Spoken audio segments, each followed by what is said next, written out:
bergerak berbagi untuk negeri, guru penggerak majukan pendidikan, guru penggerak menghamba pada murid, kreatif rancang pembelajaran, hargai potensi, tingkatkan prestasi, lahirkan profil pelajar Pancasila. Belajar, bergerak, berbagi untuk negeri, kita menjalin kolaborasi. Belajar, bergerak, berbagi untuk negeri, demi bakti pada Ibu Pertiwi.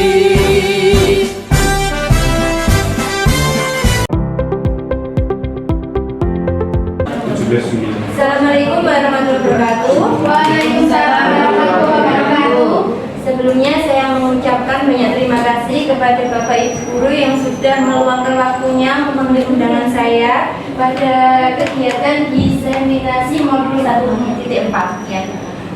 Diseminasi modul 1.4 ini merupakan tugas aksi nyata saya di pendidikan calon guru penggerak. Nah, di pendidikan calon guru penggerak itu saya sudah masuk di modul 1. Nah, modul 1 itu berisi 4 modul. Ada yang kemarin, yang pertama adalah filosofi pendidikan Ki Hajar Dewantara. Terus yang kedua ada visi guru penggerak, ada nilai dan peran guru penggerak, dan yang terakhir ini adalah budaya positif. Ya, nah di modul yang terakhir ini saya amali tugas yaitu untuk melakukan sebuah pengimbasan atau berbagi pengetahuan.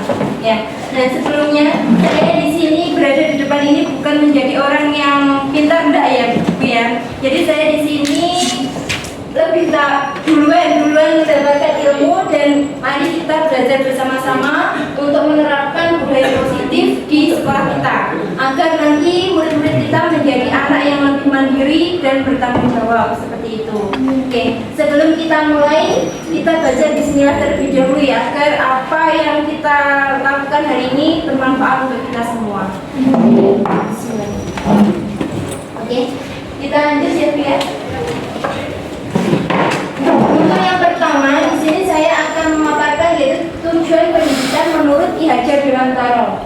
Tujuan pendidikan menurut Ki Hajar Dewantara adalah menuntun segala kodrat yang ada pada anak agar mereka mencapai keselamatan dan kebahagiaan yang setinggi-tingginya, baik sebagai manusia maupun sebagai anggota masyarakat. Ya. Oleh sebab itu, pendidik itu hanya dapat menuntun tumbuh atau hidupnya kekuatan kodrat yang ada pada anak, agar dapat memperbaiki lakunya, bukan dasarnya, hidup dan tumbuhnya kekuatan kodrat anak. Jadi pendidikan menurut Bapak Ki Hajar Dewantara itu harus berpihak kepada anak, dan kita mendidik itu harus sesuai dengan kodrat alam dan zamannya si anak, seperti itu. Nah, untuk budaya positif di sekolah yaitu nilai dan kebiasaan di sekolah yang berpihak pada murid agar mereka dapat berkembang menjadi pribadi yang kritis, penuh hormat dan tanggung jawab sesuai dengan profil pelajar Pancasila. Jadi budaya positif di sekolah itu sekarang itu harus mencerminkan karakter profil pelajar Pancasila, seperti itu ya. Konsep utama budaya positifnya, di dalam modul budaya positif ini ada 7. Yang pertama adalah perubahan paradigma belajar, yang kedua disiplin positif, yang ketiga kebutuhan dasar manusia, dan yang keempat motivasi perilaku manusia, yang kelima restitusi posisi kontrol kita sebagai seorang guru, yang keenam ada keyakinan kelas, dan yang terakhir adalah segitiga restitusi. Jadi nanti kita akan bahas satu persatu. Yang pertama,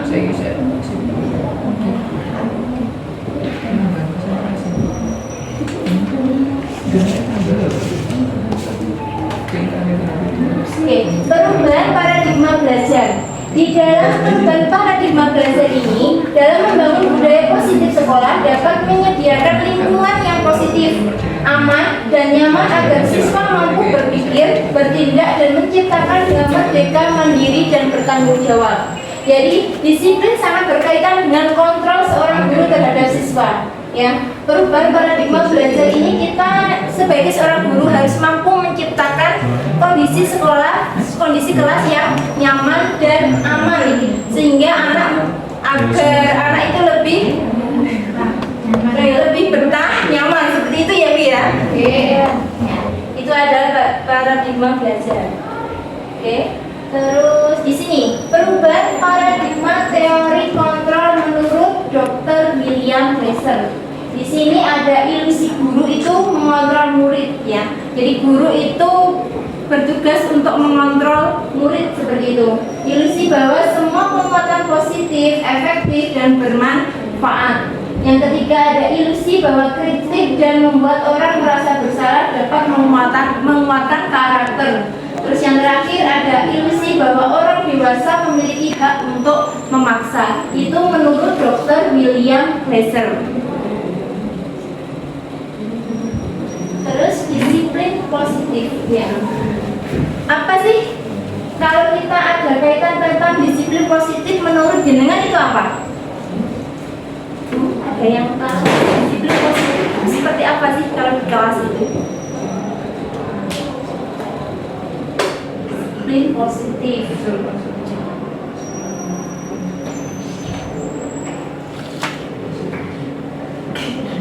Disiplin positif itu berdisiplin yang berasal dari kata disiplin yang berarti belajar. Disiplin mengacu pada disiplin diri yang memiliki tanggung jawab terhadap apa yang dilakukannya berdasarkan nilai-nilai yang diyakini. Itu adalah pengertian dari disiplin positif ya.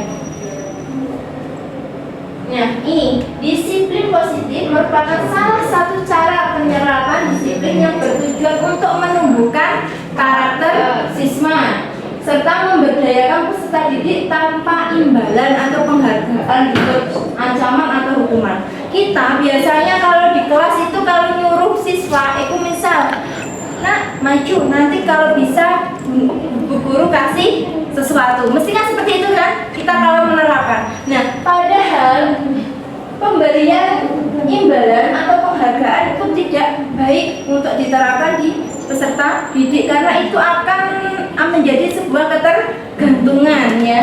Nah sebagai pendidik tujuan kita adalah menciptakan peserta didik yang memiliki disiplin diri sehingga mereka berperilaku mengacu pada nilai-nilai kebajikan universal dan memiliki motivasi intrinsik, berarti motivasi dari dirinya sendiri dalam perubahan perilaku ke arah yang lebih baik. Itu adalah disiplin positif ya. Nah, di sini ada beberapa nilai kebajikan ya, nilai yang disepakati bersama lepas dari suku, bangsa, agama, bahasa maupun latar belakangnya. Contoh nilai kebajikan institusi atau organisasi. Di sini ada beberapa contoh, yaitu ada 3. Yang pertama seperti yang kita gemborkan pada saat ini, yaitu ada profil pelajar Pancasila. Apa sih profil pelajar Pancasila? Itu ada beriman dan bertakwa kepada Tuhan yang Maha Esa, akhlak mulia, bineka tunggal ika, gotong royong, mandiri, kreatif, dan kritis. Itu adalah salah satu contoh dari nilai-nilai kebajikan. Terus ada yang menurut ini IBO primary program, ada toleransi, rasa hormat, integritas, mandiri. Itu adalah beberapa contoh nilai-nilai kebajikan universal dan nilai-nilai yang baik untuk diterapkan pada peserta didik. Nah, ini ada kebutuhan dasar manusia. Kebutuhan dasar manusia itu adalah segala sesuatu yang kita lakukan untuk mendapatkan apa yang kita inginkan. Seluruh tindakan yang kita lakukan memiliki tujuan tertentu. Ya kan, kita melakukan sesuatu itu pasti memiliki tujuan ya. Dan semua usaha terbaik yang kita lakukan adalah dalam rangka agar kebutuhan dasar kita terpenuhi dengan baik. Kebutuhan dasar manusia itu dibedakan menjadi 5 ya. Ada 5. Ada kebutuhan bertahan hidup. Terus ada kebutuhan kasih sayang dan rasa diterima. Ada kebutuhan penguasaan. Ada juga kebutuhan kebebasan dan yang terakhir ada kesenangan. Kebutuhan bertahan hidup itu seperti ada makan, minum, pakaian, tempat tinggal. Itu adalah contoh dari kebutuhan bertahan hidup. Ada kebutuhan kasih sayang dan rasa diterima. Murid kita kalau di kelas Dan itu sebagai seorang guru itu kita harus tahu anak itu kok diem karena apa? Karena dia itu merasa tidak diterima dengan kita, tidak dihargai. Ada, karena kan di dalam kelas itu mesti ada beberapa anak yang memiliki kepribadian yang berbeda-beda dan kebutuhannya mesti berbeda-beda. Jadi itu ya, ada penguasaan harga diri, keinginan untuk dianggap. Terus ada siswa itu yang biasanya suka menjadi seorang pemimpin, ingin terlihat lebih baik sendiri, menonjol gitu. Terus ada juga siswa yang butuh kebebasan juga, mandiri, memiliki pilihan, mencoba hal baru. Ada juga kesenangan. Itu adalah 5 kebutuhan dasar manusia. Terus di sini ada yang keempat, kita lanjutkan motivasi perilaku manusia. Di sini dibedakan menjadi 2, ada motivasi ekstrinsik, ada motivasi ekstrinsik. Kalau motivasi intrinsik untuk menghindari ketidaknyamanan atau hukuman. Motivasi seseorang itu beda-beda. Biasanya ada yang dia itu mentaati sebuah peraturan karena dia itu ingin menghindari sebuah ketidaknyamanan atau hukuman. Aku harus taat peraturan ini agar aku tidak mendapatkan hukuman. Terus ada juga untuk mendapatkan imbalan atau penghargaan dari orang lain. Kadang siswa kita suruh ke belajar agar mendapatkan nilai yang bagus. Kalau mendapatkan nilai yang bagus pasti mendapatkan hadiah dari guru. Nah, itu ada beberapa motivasi. Nah, itu termasuk motivasi ekstrinsik. Tetapi kalau motivasi intrinsik itu untuk menjadi orang yang mereka inginkan. Dia itu ingin menjadi dirinya sendiri, ya, menghargai diri sendiri dengan nilai-nilai yang mereka percaya. Itu adalah motivasi intrinsik. Dari sini paham, Bu? Paham. Oke, kita lanjut. Ini adalah perbedaan dari hukuman, konsekuensi, dan restitusi, ya. Kalau hukuman itu tidak terencana atau tiba-tiba. Murid tidak tahu apa yang akan terjadi atau tidak dilebarkan. Bersifat satu arah, berupa hukuman fisik atau psikis, ya. Karena hukuman itu biasanya kita membuat peraturan, terus nanti kalau melanggar siswa mendapatkan hukuman. Nah itu kan siswa nggak tahu, ya. Kita menerapkan peraturan seperti itu kan asal kita sendiri. Peraturan sudah jadi kita tempel, itu adalah peraturan nanti imbasnya ke hukuman. Tapi kalau konsekuensi itu nanti ada kita bersama muridnya. Kalau murid melanggar ini konsekuensinya ini, tapi murid itu sudah tahu. Itu namanya konsekuensi. Murid tetap dibuat tidak nyaman, ya kan? Karena dia nanti tahu, oh kalau aku melanggar, pasti aku mendapatkan konsekuensi seperti ini, kayak gitu. Kalau restitusi itu proses menciptakan kondisi bagi murid untuk memperbaiki kesalahan. Terus proses kolaboratif yang mengajarkan murid untuk mencari solusi sendiri. Berarti ini ada diskusi antara guru dengan murid. Itu adalah restitusi, mencari jalan keluar. Ya. Dari sini paham? Paham. Kita lanjut. Dan ini 5 posisi kontrol seorang guru. Seorang guru itu memiliki 5 posisi kontrol. Yang pertama adalah penghukum. Ya. Jenengan pernah menjadi seperti penghukum. Biasanya murid tidak mengerjakan tugas dihukum maju ke depan. Nah, itu salah satu posisi kontrol kita. Terus yang kedua, membuat rasa bersalah. Ada yang guru menerapkan ini, membuat rasa bersalah. Ada yang sebagai teman saling diskusi. Ada juga yang memantau. Terus ada yang sebagai manajer.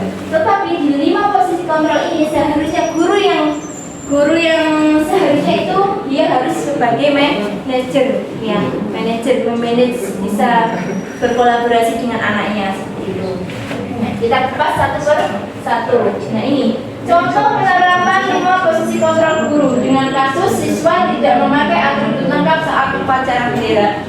Lalu sebagai penghukum pasti guru akan langsung memberikan hormat pada bendera selama 1 jam. Nah, ini adalah salah satu contoh guru kalau menerapkan posisi kontrol sebagai penghukum. Nah, tetapi kalau dia membuat rasa bersalah, nah ini berapa kali ibu bapak harus memberitahu kamu selalu saja mengecewakan ibu atau bapak. Ini dia membuat rasa bersalah. Jadi bicaranya itu biasanya kalem, ya. Biar siswa itu menyadari kesalahannya, itu adalah membuat rasa bersalah. Terus di sini Kalau sebagai teman, ayo dong ikuti aturan sekolah, tolong bantu ibu bapak ya sekali ini. Ya sudah, tidak apa-apa, lain kali jangan sampai berbuat seperti ini. Nah, ini adalah kalau guru sebagai teman, jadi dia itu bicaranya dari hati ke hati ya. Kalau sebagai pemantau, kamu sudah melanggar peraturan sekolah, kamu tahu konsekuensinya. Nah, ini adalah guru sebagai pemantau. Setelah upacara kamu beli atributnya ke koperasi dan jangan diulangi lagi ya. Itu kalau kita sebagai pemantau. Beda lagi kalau kita sebagai manajer. Kalau sebagai manajer itu pasti mengajukan sebuah pertanyaan dulu. Apakah kamu tahu kesalahanmu? Nah, dari sini kan muridnya itu berpikir sendiri dulu, merenungi apa yang terus kita juga menarik kesimpulan. Kira-kira bagaimana kamu memperbaiki kesalahan memakai sebuah pertanyaan kayak gitu. Jadi anak itu bisa mengoreksi dirinya sendiri tanpa kita langsung memberi tahu. Itu adalah. Nah, sekarang saya ingin bertanya kepada Bapak Ibu guru ya. Posisi kontrol apakah kamu dengan kata-kata seperti saya kecewa sekali dengan kamu? Berarti kita sebagai apa ini? Tadi kan ada hukuman, pembuat rasa bersalah. Terus sebagai pemantau, manajer, teman. Kalau kita sih, saya kecewa sekali dengan kamu. Berarti apa? Berarti hukuman. Rasa hati membuat rasa kecewa. Iya.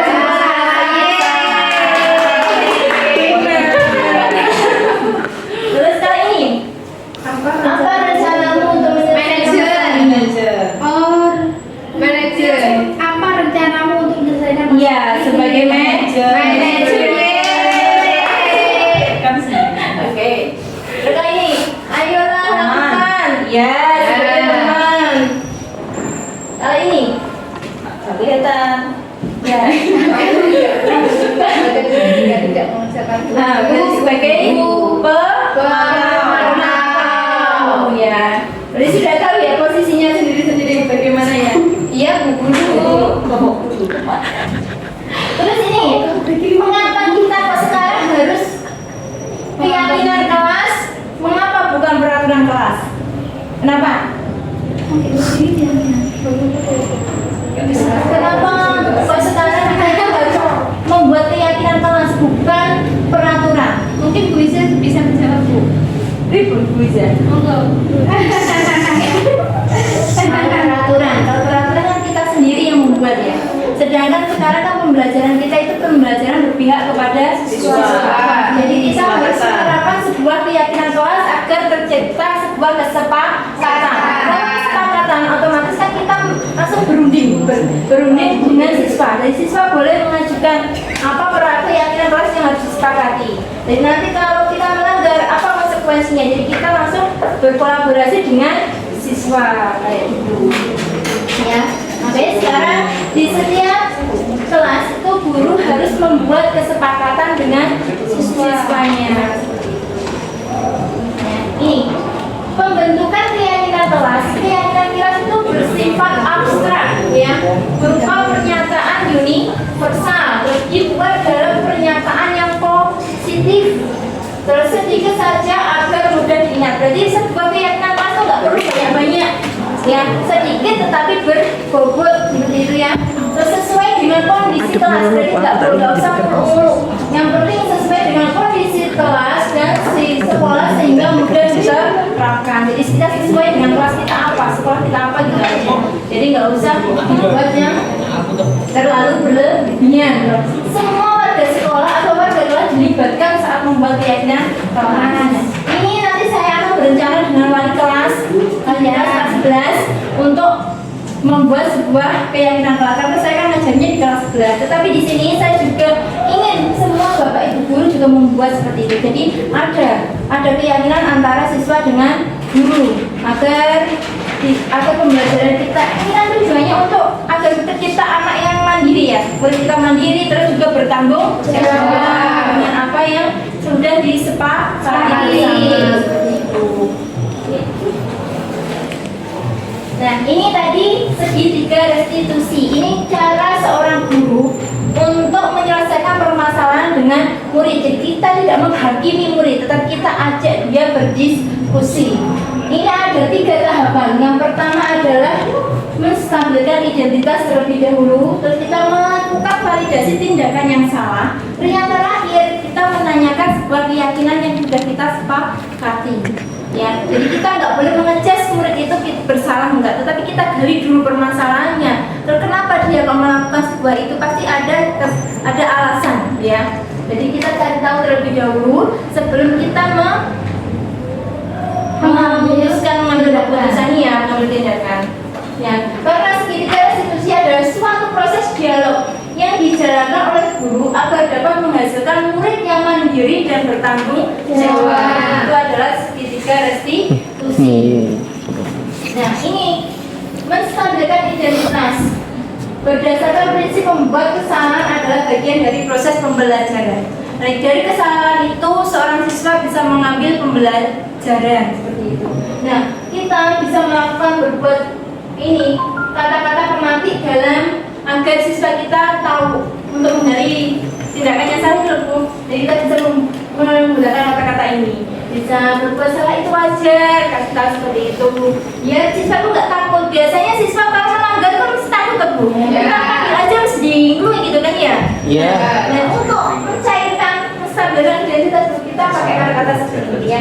Saat tidak ada manusia yang sempurna. Jadi kan anak itu langsung biar nggak takut gitu. Ibu bapak juga pernah melakukan itu. Ibu bapak tidak mau mencari siapa yang salah, tapi ibu dan bapak mencari solusi dari permasalahan ini. Dari ini nanti kan siswa langsung mau cerita dengan kita. Kok bisa melanggar itu kenapa? Kok nggak bawa baju kenapa? Kan gitu. Terus yang kedua, validasi tindakan yang salah. Ini adalah berdasarkan prinsip setiap perilaku berupaya memenuhi suatu kebutuhan tertentu. Bisa kamu pasti punya alasan kenapa melakukan hal itu.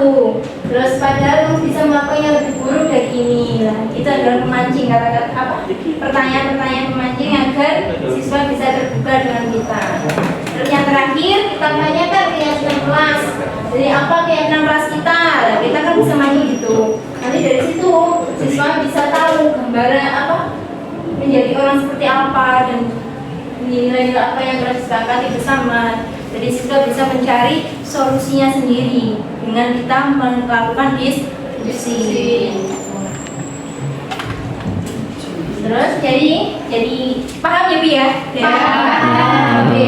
Jadi kesimpulannya, dalam penerapan program disiplin positif, hendaknya guru memiliki standar kepribadian profesional dan sosial yang baik, di mana guru mampu merefleksi dirinya dalam posisi kontrol saat ini. Jadi kita bisa ya. Jadi kita itu sebagai seorang guru itu harus menjadi seorang among atau manajer ya, yang menuntun murid-muridnya menjadi insan yang mandiri, merdeka dan bertanggung jawab sesuai dengan semboyan Bapak Ki Hajar Dewantara, yaitu apa? Ing ngaso satu wadah, ing mandiro amun kaso, duturi handayani. Terima kasih. Terima kasih ya. Ya, oke. Terima kasih ya sudah meluangkan waktunya untuk saya. Semoga apa yang saya sampaikan nanti bermanfaat untuk kita semua. Dan akhiri, assalamualaikum warahmatullahi wabarakatuh. Assalamualaikum warahmatullahi wabarakatuh. Waalaikumsalam warahmatullahi wabarakatuh. Bagaimana kabarnya? Alhamdulillah. Oke ya, pada hari ini kita akan membuat suatu keyakinan kelas. Kalian sudah pernah dengar kata keyakinan kelas? Belum? Oke. Keyakinan kelas itu semacam sebuah peraturan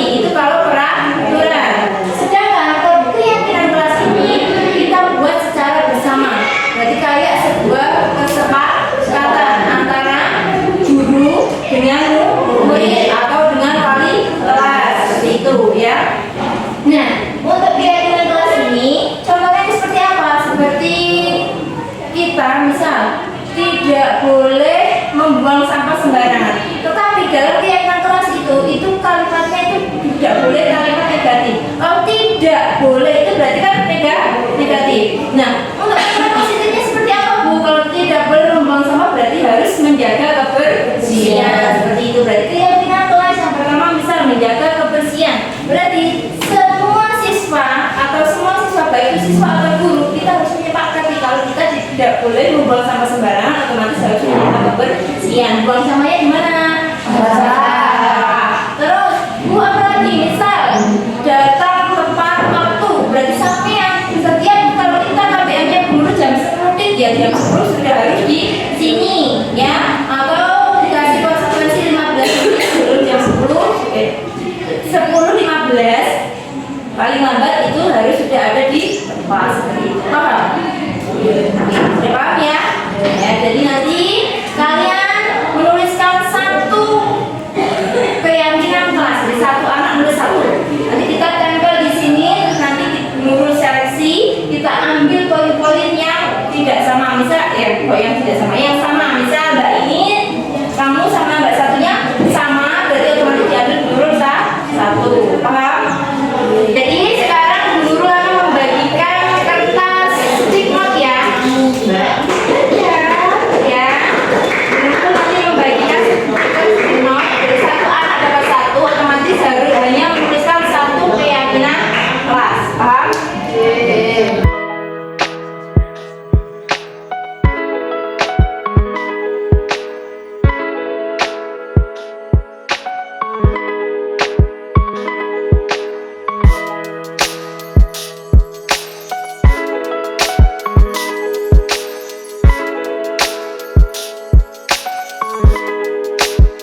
menjaga kebersihan kelas. Berarti ini kalau menjaga kebersihan kelas berarti tidak boleh ada sampah yang berserakan ya. Seperti itu. Tidak boleh makan di dalam kelas. Menjaga kebersihan, menjaga kebersihan, menjaga kebersihan. Ini berpakaian rapi sesuai aturan sekolah. Kita sepakati bersama? Iya. Kalau gitu jilbabnya yang sekarang tidak pakai atribut besok harus pakai atribut yang diberikan sekolah. Paham?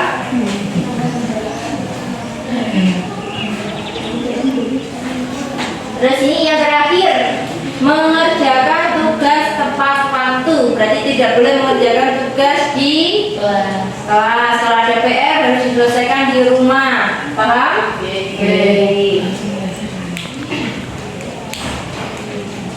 Ya, berarti ada 1, 2, 3, 4, 5, 6, 7 pria